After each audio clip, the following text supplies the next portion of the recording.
Bismillahirrahmanirrahim. Assalamualaikum warahmatullahi wabarakatuh. Alhamdulillah alladzi khalaqal mauta wal hayata liyabluwakum ayyukum ahsanu amala. Asyhadu an la ilaha illallahul malikul haqqul mubin wa asyhadu anna Muhammadan abduhu wa rasuluhu shadiqul wa'dil amin. Allahumma sholli ala Muhammadin wa ala alihi wa sahbihi ajmain, nama ba'du. Bapak-bapak yang saya hormati, Majelis Talim Nurul Huda yang insyaallah dimuliakan oleh Allah Subhanahu wa taala. Pada malam hari ini kita masih bisa berkumpul bersama dalam rangka kita taklim untuk mempelajari ayat-ayat dalam Al-Quran, yang mana ayat-ayat itu adalah petunjuk untuk kita selaku manusia, khususnya untuk yang mutakin atau insan yang bertakwa. Berulang-ulang saya sampaikan bahwa ayat-ayat Al-Quran itu adalah nur atau cahaya, di mana cahaya itu bisa menjadikan seseorang mendapat pencerahan. Jadi bisa mendapat pencerahan di mana apabila ayat-ayat tersebut diambil dari sisi petunjuknya. Memang ada 3 kategori orang yang mendapatkan atau menerima ayat itu, antara lain satu adalah dilihat, dibaca, kemudian dirasakan di kolbu, sehingga dapat mencerahkan jiwanya. Kemudian yang satunya, Al-Quran hanya sebagai informasi. Jadi mendengarkan ceramah atau mendengarkan pengajian ataupun taklim atau apa, itu hanya ilmunya hanya sekedar informasi, hanya tambah wawasan, tidak bisa mencerahkan jiwanya. Yang parah lagi yang ketiga, yaitu hanya berhenti di telinga. Jadi dengar ya dengar, tapi tidak diolah di pikiran, apalagi sampai kalbu, tidak. Itulah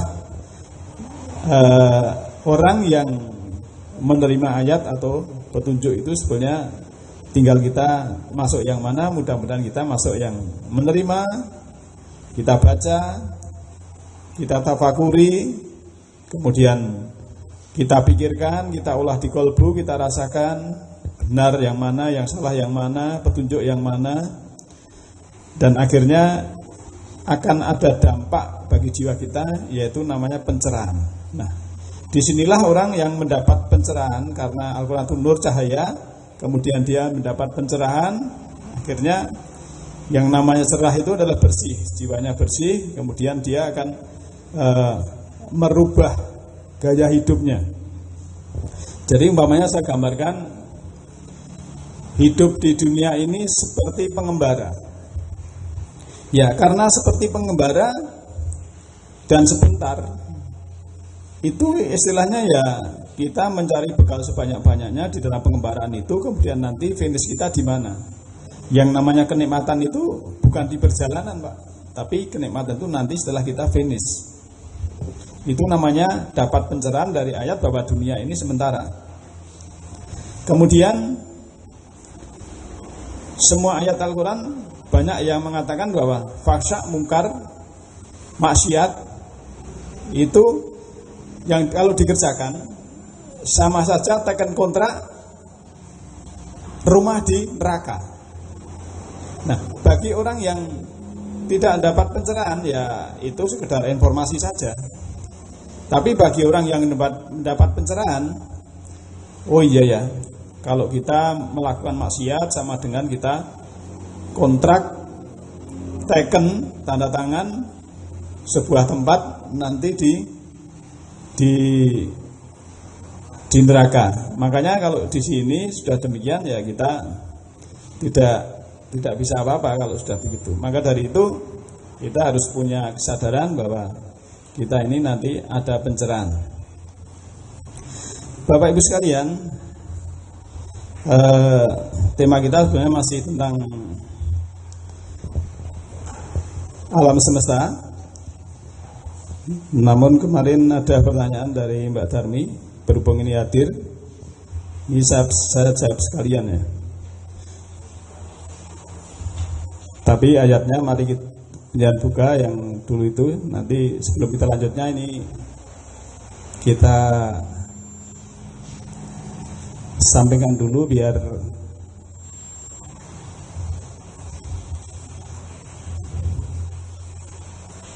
ya, sebetulnya itu dulu sudah saya sampaikan enggak, maka nanti ini saya akan rekamannya saja akan saya setelkan supaya didengarkan.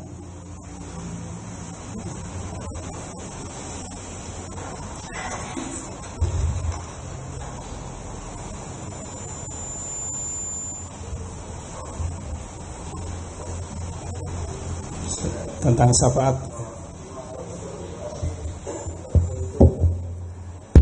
Tidak berhubungan dengan tema, tapi tidak masalah. Kemarin kan tentang syafaat itu ya. Syafaat sudah kita jawab di surat 39 ayat 44 itu. Kemudian untuk melengkapi, saudara bisa baca surah Al-Baqarah atau surat kedua ayat 48. Jadi daripada nanti saya lupa, ini yang melengkapi surat 39 ayat 44 tentang syafaat itu, tolong Mas Olikon dibacakan surat Al-Baqarah surat kedua ayatnya 48. Mungkin nanti di situ suaranya kecil ya. Tidak pakai mic ini Mas Olikon. Kalian bisa baca sendiri di situ supaya kita takut suatu hari yang di hari itu suatu diri tidak bisa menolong diri yang lain.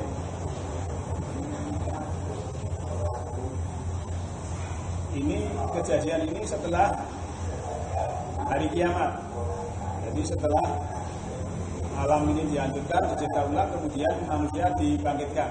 Kejadian ayat ini, berita ayat ini adalah kejadian nanti setelah kiamat.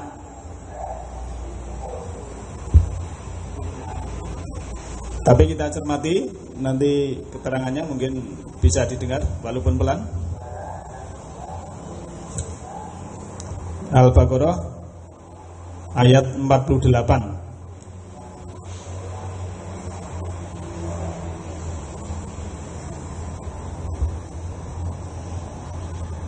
Ya, coba itu kita sapi ya. Wataku yauman, dan takutlah atau insaflah pada suatu hari. La tajzi nafsun an nafsin, yang tidak akan membalas suatu diri pada diri yang lain.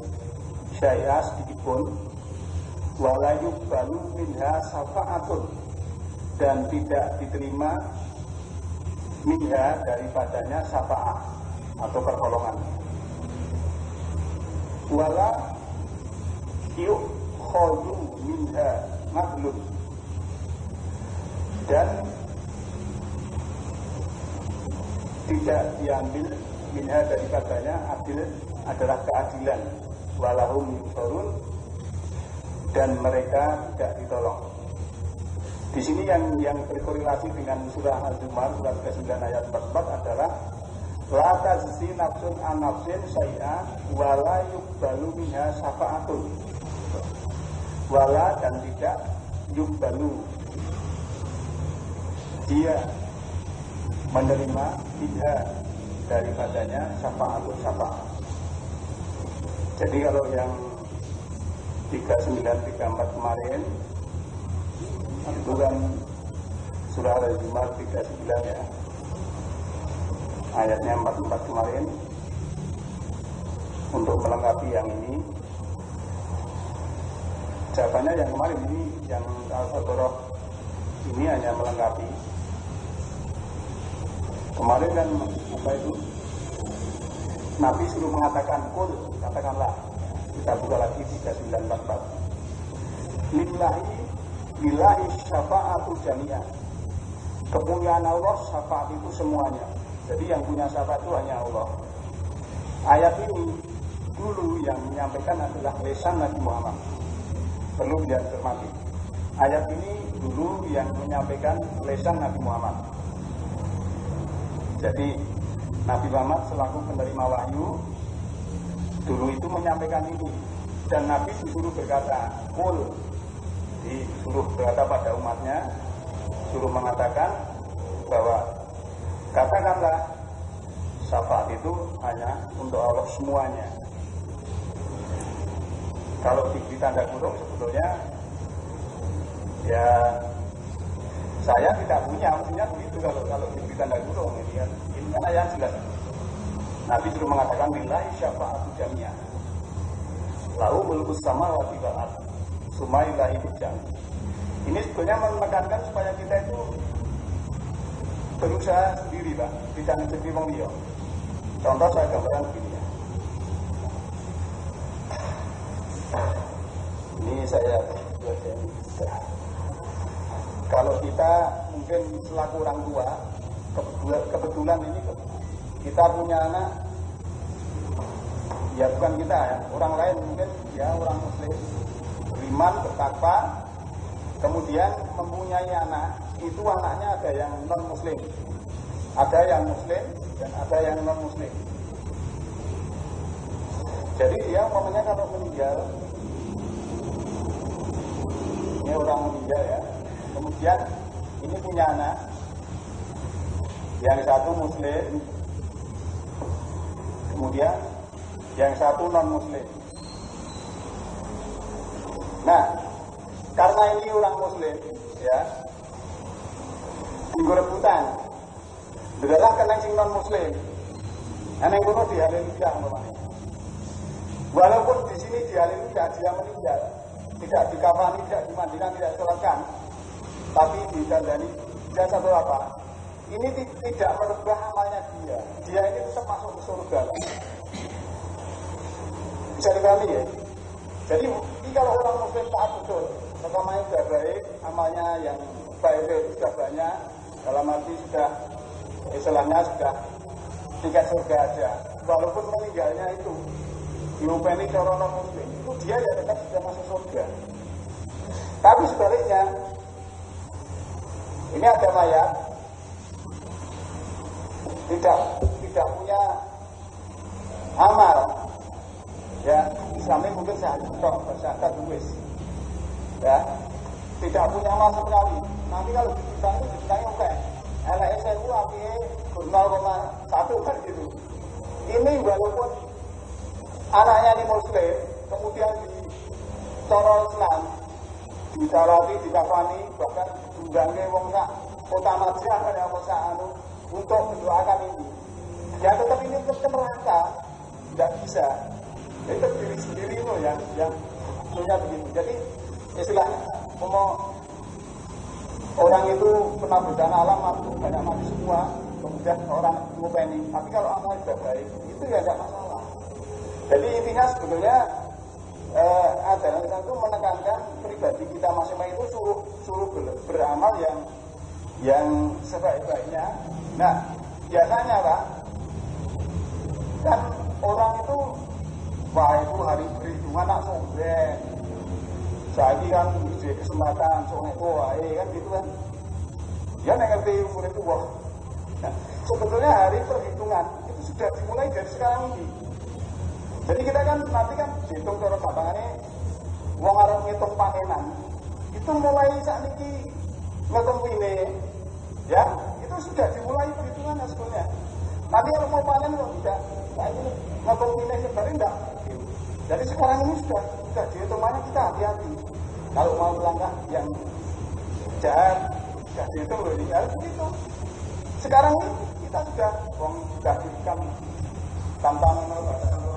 Ya, Bapak Ibu sekalian, sementara sebetulnya saya simpulkan tentang syafaat itu, sebetulnya di dalam Al-Quran memang ada kata-kata syafaat.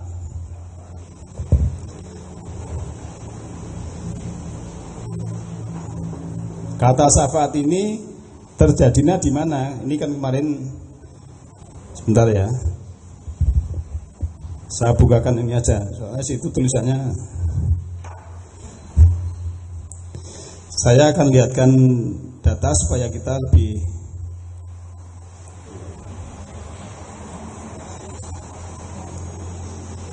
karena grafik alam semesta dan manusia sebenarnya itu harus tampil terus sebetulnya. Tapi karena peralatan kita masih terbatas dan SDM-nya juga, sebenarnya saya itu mengharap ada yang muda, yang ahli teknisi, kemudian bisa membantu taklim gitu, enak. Tapi memang bahkan sulit untuk mencari yang muda. Tapi tidak apa-apa, yang penting kita tua nggak masalah, tapi ada semangat.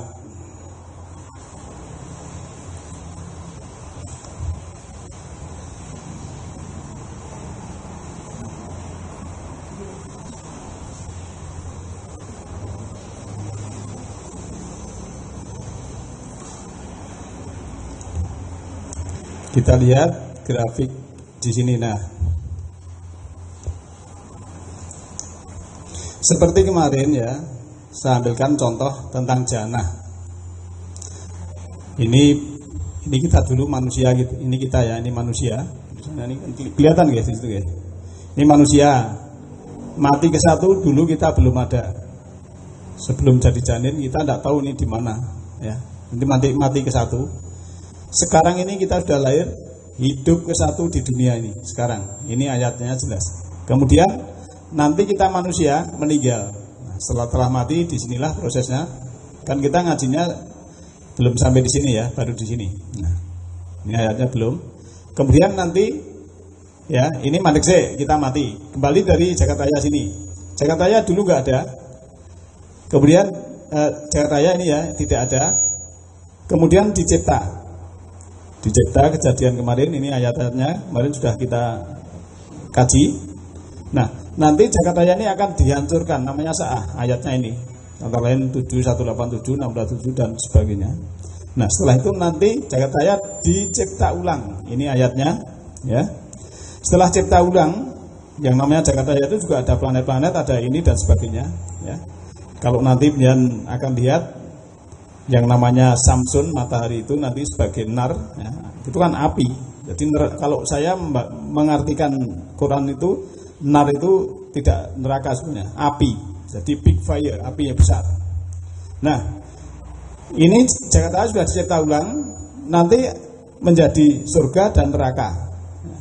Jadi yang planet-planet nanti dicipta ulang, disempurnakan menjadi jannah, dan yang matahari juga dicipta lagi, fa'umuhu hawiyah, itu tempat ibunya jatuh di dalam surat Qoria, itu untuk manusia. Lah manusia di sini dipanggil